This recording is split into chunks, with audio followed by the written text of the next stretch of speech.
Bonjour à tous, bienvenue dans cette nouvelle vidéo de My Hand Belongs to Oscar, consacrée aujourd'hui à un plan que j'appelle le tourniquet chromatique. Cette vidéo, c'est la deuxième de la série consacrée au triolet d'Op. Salut Olive, est-ce que tu peux nous rappeler ce qu'on avait vu dans la première de ces vidéos consacrées au triolet d'Op? Ouais, tout à fait. Donc dans la première vidéo, on avait vu déjà le rapport au triolet dans la mesure ternaire. Vas-y, je te laisse expliquer un peu.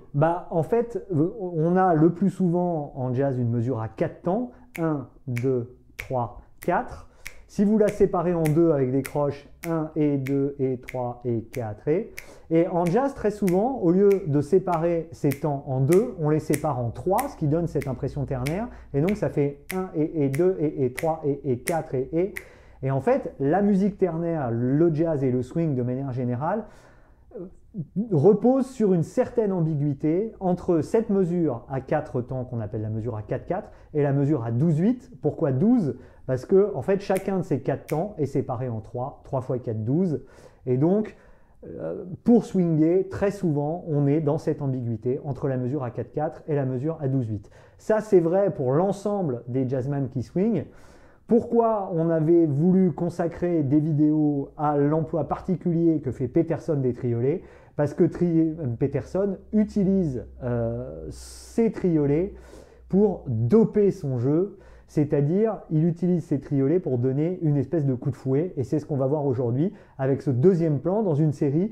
Il y en aura beaucoup d'autres, ça va se compliquer au fur et à mesure. Aujourd'hui, on va rester avec des triolets relativement simples, puisque on va parler avec ce plan que j'appelle tourniquet chromatique, d'un plan comme son nom l'indique qui est chromatique, mais là je suis déjà en train d'avoir mis un pied dans le cœur du sujet, c'est-à-dire dans la méthode MHBTO, la fameuse méthode MHBTO.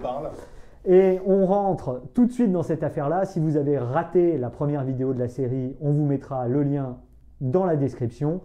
Et on attaque tout de suite avec le M comme mélodie de MHBTO pour décortiquer ce plan tourniquet.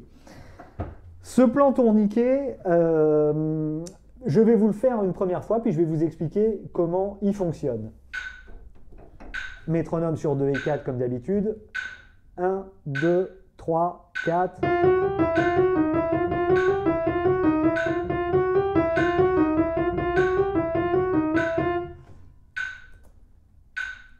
De quoi s'agit-il? Ici, nous avons des triolets. Vous constatez que, en fait, on joue des cellules de 3 notes qui vont se reproduire à chaque fois. Notre cellule, chromatiquement, on la reproduit un demi-ton en dessous. On la reproduit une troisième fois, encore un demi-ton en dessous. Et puis, on recommence. Ce qui est très important à comprendre, c'est que la première des notes, des 3 notes de ces cellules, tombe en l'air. Si on compte en allant tout doucement, on va faire 4 et 1 et 2 et 3 et 4 et 1 et 2 et. Donc à chaque fois, vous voyez que nos cellules de 3 notes en triolet, ce sont bel et bien des triolets, mais on n'attaque pas la cellule sur le temps, on l'attaque sur la croche qui est en l'air juste avant. L'autre chose qui est très importante à remarquer en termes de mélodie, c'est pour ça que ça s'appelle le tourniquet, c'est que ça tourne en rond, et vous remarquez que bien que la mesure soit à 4 temps, ces cellules, on les fait tourner par groupe de 3. Donc, on va avoir 9 notes à chaque fois, ce qui veut dire que ça va se décaler. Ici, 1, 2, 3, 4. Deuxième cellule, ici, 1, 2, 3, 4. 1, 2, 3, 4. 1, 2, 3, 4. 1, 2, 3, 4. 1. Vous avez vu qu'on a tourné sur 3 mesures et qu'on a eu besoin de la faire tourner 4 fois puisque ça tourne sur 3 temps, ce qui veut dire que cette cellule va se décaler à l'intérieur de la mesure. Peterson, quand il la répète, va la répéter, mais ça ne remplit pas la mesure et donc il la joue plusieurs fois. C'est ce qui donne cette impression de tourniquet, de tournis, de vitesse. Entre parenthèses, dans les triolets, quand on vous dit qu'il dope le jeu de Peterson, c'est parce que généralement il utilise les triolets pour couvrir la tessiture sur l'ensemble du clavier. Il utilise ça comme des espèces de fusées. Ici, on donne ce sentiment d'accélération et de tournis, mais avec un procédé qui n'est pas du tout le même, qui repose sur une espèce de piétinement, puisque ici vous voyez qu'on reste dans une tessiture qui est très réduite. Voilà, ce plan-là, vous voyez qu'il tourne, en l'occurrence, dans un intervalle très restreint qui est celui d'une tierce majeure entre le mi bémol et le sol. Ça, c'était pour la mélodie. Ben, après le H, l'harmonie peut-être. Le H, l'harmonie. Eh bien, Olive, tu fais très bien de prendre la parole parce qu'il y a quelque chose de très intéressant avec ce plan-là. C'est que ce plan-là, et ça tient à ce que je vous disais, au fait qu'on tourne en rond et qu'on piétine un peu, ce piétinement, c'est assez proche de ce qu'on pourrait appeler une pédale. Alors une pédale, techniquement, c'est pas ça. Une pédale, c'est quand on tient une note et que on tient une note, par exemple, à la basse. Hein, si je vous tiens un si bémol ici, et puis je vous joue différents accords par-dessus.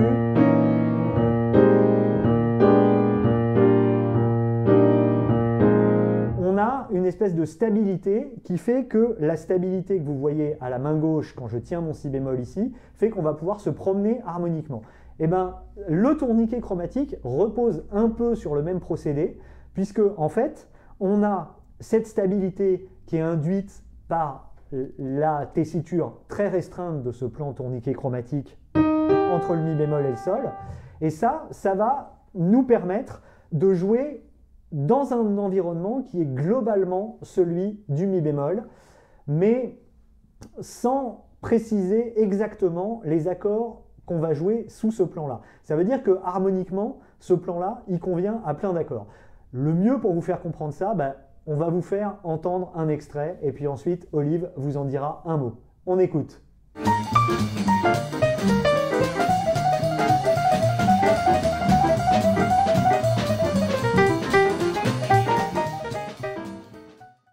Waouh! Pas mal, pas mal. Olive, est-ce que tu peux nous expliquer, tu as relevé la ligne de basse. Alors, je donne juste un petit élément de contexte. On est dans la version de Let's Fall in Love qui figure sur l'album Blues Etudes. Peterson emploie ce plan pendant, pour le coup, quasiment 4 mesures complètes. Et on est globalement dans un environnement de mi bémol. Si on regarde la grille du Real Book, ici on a 1, 6, 2, 5 avec 2 accords par mesure. Ça voudrait dire mi bémol, 2, do, 4, 1, 2, 3, 4, ça fait 2 mesures. On aurait 4 accords. Sauf qu'en fait, quand on regarde la ligne de basse qu'Olivier a regardée pour vous, c'est pas ce qui se passe. Est-ce que tu peux nous dire 2 mots de cette affaire-là? Oui, alors globalement, en fait, on se rend compte que Ray Brown, il joue plutôt un 3-6-2-5 sur les 4 mesures. En fait, il repense l'harmonie autrement. Et finalement, ça marche complètement avec ce que fait Oscar Peterson. Alors un 3-6-2-5, je me permets de t'interrompre parce que moi aussi j'avais dit qu'il faisait un 3-6-2-5, mais moi j'avais parlé d'un 3-6-2-5 où il faisait 2 accords par mesure. Oui, pardon. Toi, celui dont tu parles, est-ce que tu peux peut-être nous jouer la ligne de basse qu'on essaie de comprendre? Alors je joue ça, je pars d'un si bémol. Déjà j'ai mes notes qui vont vers le sol. Alors là, on peut s'arrêter. Pour ceux d'entre vous qui n'ont pas l'oreille absolue, je vais jouer sur le clavier pour que vous le voyez bien en donnant le nom des notes. Là, Olivier vient de nous jouer Si, La, Sol, Ré. Si, La, Sol, Ré, voilà qui ressemble beaucoup, vous en conviendrez, à un accord de Sol mineur, c'est-à-dire le 3e degré de notre accord de Mi bémol. Et il joue ça sur une mesure entière. Ensuite, vas-y, la suite. Ensuite, on repart du Do, Ré, Ré dièse, Mi bémol. Ça ressemble beaucoup à un accord de Do7.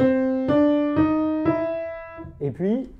Fa, Ré, Mi bémol, Do, Ré. Là, ici, vous avez ces notes-là qui nous font beaucoup penser à un Fa7 ou peut-être à un Fa mineur 7, mais soit ça, soit ça. on est dans cet environnement-là, là encore, sur une mesure complète et non pas, comme c'est écrit dans la grille du Real Book, sur une demi-mesure seulement. Et puis le... Et pour terminer, j'ai Ré, Si bémol, Sol, Fa. Voilà. Là, ça c'est très important parce que ça veut dire, et j'insiste beaucoup là-dessus parce que s'il y a parmi vous des gens qui débutent dans le jazz, on a tendance à être un peu cramponné aux grilles, à se dire bah oui mais là il y a 2 accords par mesure, ici il n'y en a qu'un. En fait quand on regarde ce que font les grands, ils ont par rapport aux grilles un rapport beaucoup plus souple. Là vous voyez que ce que joue Ray Brown, si ça se trouve la grille il l'a pensé de la même manière, mais en fait il résonne en termes de centre tonal. De centre tonal, on est globalement dans un environnement de mi bémol, mais il n'est pas en train de nous faire la ligne de basse la plus basique qui soit, qui aurait consisté à faire mi, mi, do, do, fa, fa, si, si, mi, mi, do, do, fa, fa, si. Non, il reste dans son environnement global avec la gamme de mi bémol. Et il pense une progression harmonique à l'intérieur de ce centre tonal. Il se balade dans ce centre tonal de mi bémol. Ça tombe très bien parce que ça va exactement avec le plan qui nous occupe aujourd'hui. Je vais même être tout à fait honnête avec vous. On n'est pas absolument sûr de ce qu'ils font. En termes de voicing de main gauche, on va vous le faire, le plan. Moi, j'ai relevé quelque chose. Je ne suis pas absolument sûr que ce soit ce que fait Peterson. La chose qui est sûre, c'est qu'on est en tout cas avec ce plan tourniquet chromatique à la main droite et avec des voicings qui sont dans ce centre tonal de mi bémol. On y va, on va peut-être se mettre un métronome. 1, 2, 3, 4.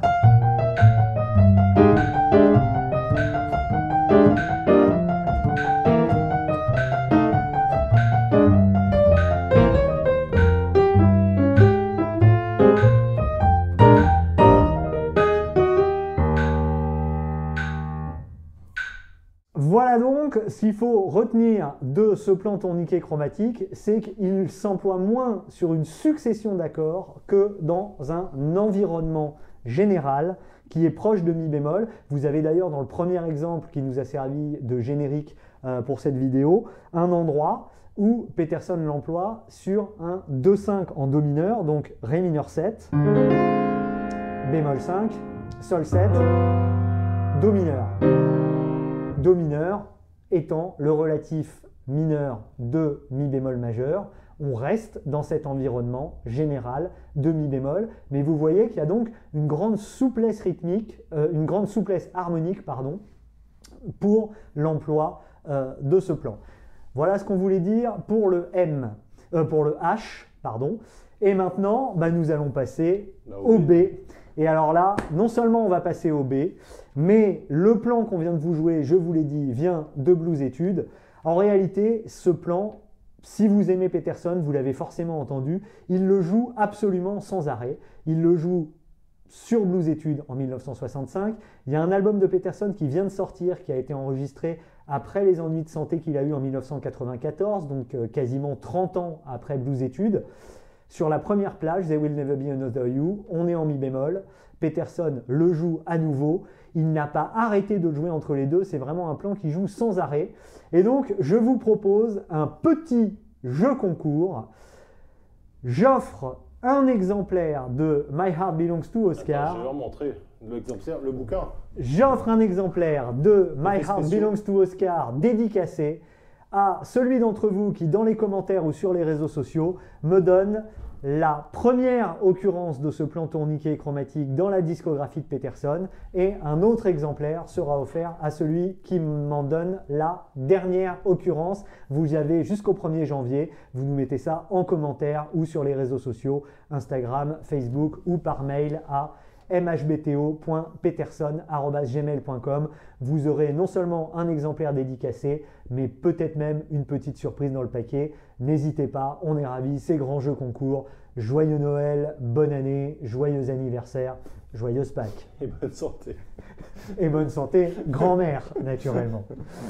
Bon, on n'est pas là pour jouer, on est là pour travailler et pour parler du T de technique. Le T de technique, il est intéressant ici parce que le principe de ce plan, c'est de pouvoir aller très vite. Le tourniquet, il doit nous donner le Tournis. Ouais, il y a des mots qu'il vaut mieux savoir couper au bon endroit. Là, on a quand même eu chaud.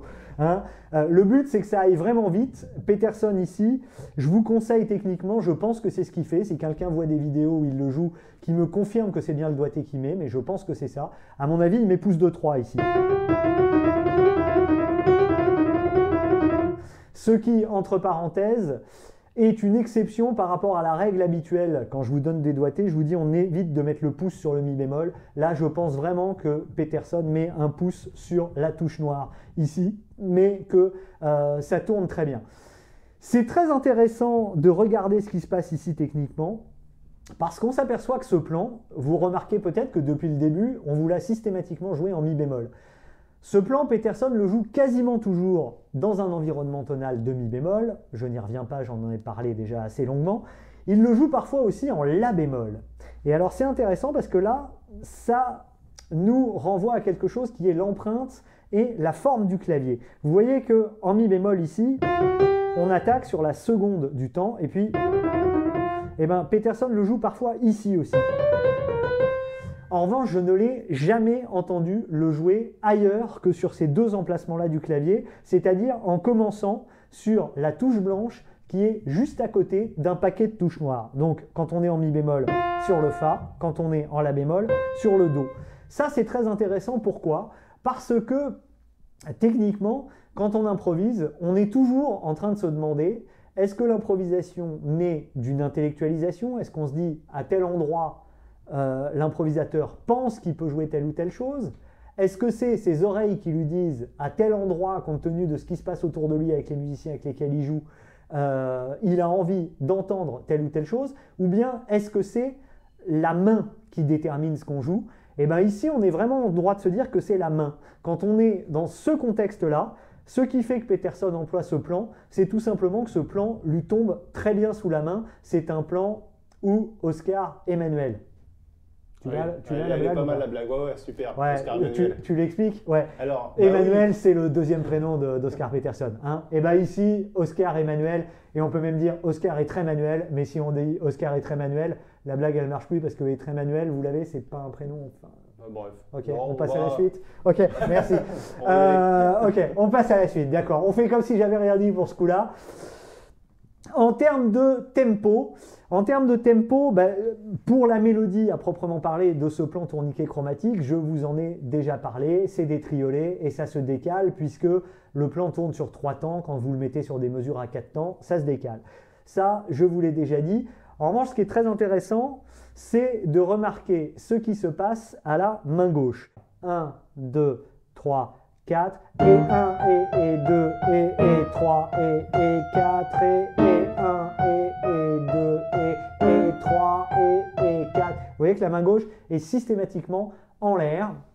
Et il y a 2 placements que Peterson affectionne vraiment. Et là, on rentre d'ores et déjà dans la dernière partie, à savoir l'ouverture et comment travailler ce plan-là et vous le mettre dans la main. La première chose, c'est bien sûr d'apprendre à le faire tourner et le faire rouler le plus possible. Donc ça, il faut vous entraîner, un pouce de 3. La deuxième chose, c'est effectivement de travailler ce placement de main gauche.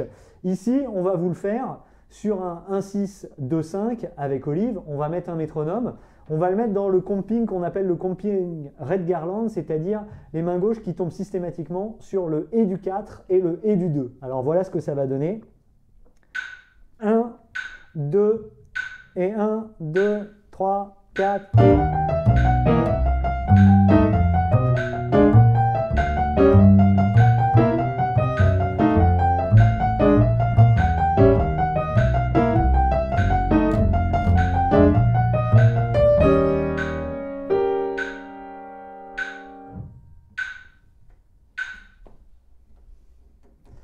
On le fait un petit peu plus vite sans métronome peut-être. 3, 4.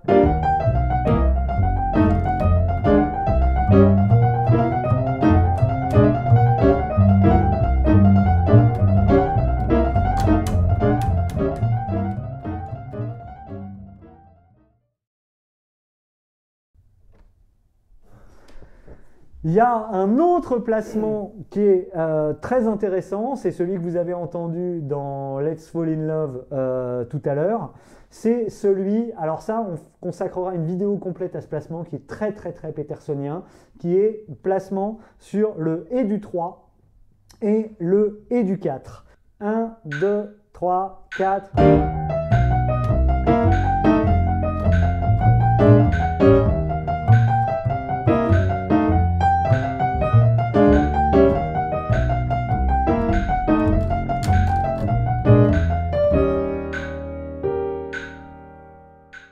Sans métronome, 1, 2, 3, 4.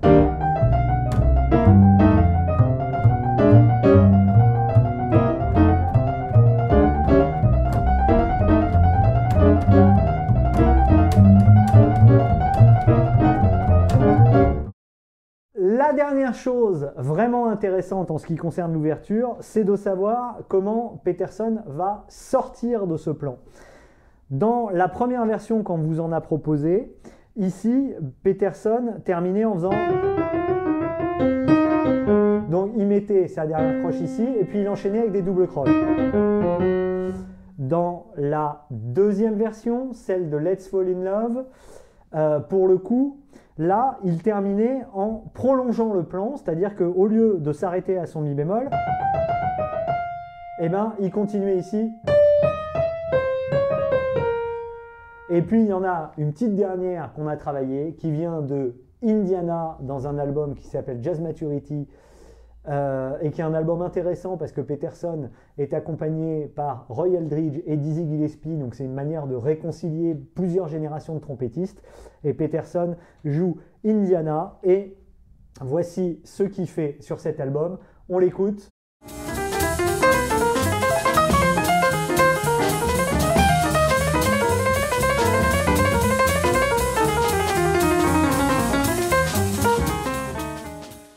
J'adore, j'adore. Ouais, franchement, c'est super. Alors, bah, on va vous le faire avec un métronome lentement, que vous compreniez ce qui se passe. Et regardez la manière dont il en sort ici. Peterson conserve ses triolets, mais il va descendre la gamme de la bémol. On y va.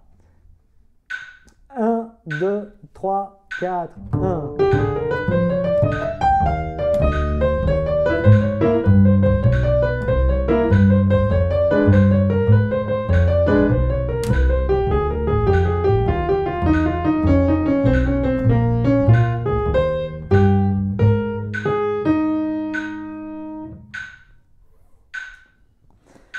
Vous remarquez ici que Peterson sort du plan en faisant...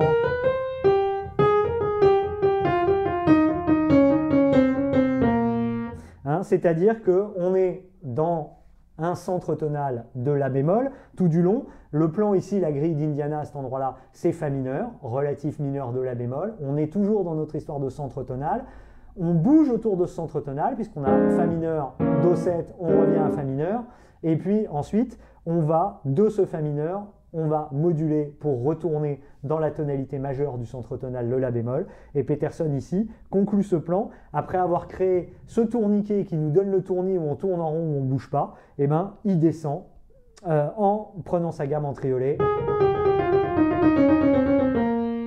Et puis ici, un 2-5 en La bémol et on est arrivé. Voilà, maintenant, la dernière chose, c'est évidemment essayer de voir comment on peut utiliser ça autrement.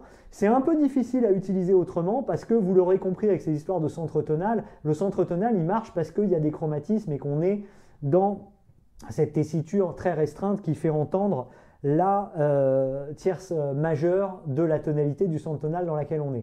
Libre à vous d'essayer avec des arpèges, avec des séries de 3 notes qui se répètent. Vous avez compris le principe. Des triolets groupés par 3 qu'on attaque sur le triolet en l'air et qu'on fait tourner sur 3 temps. Là, je vous laisse laisser libre cours à votre imagination pour adapter ce plan tourniquet et lui trouver d'autres emplois possibles. À très bientôt pour une prochaine vidéo. Salut! Ciao tout le monde!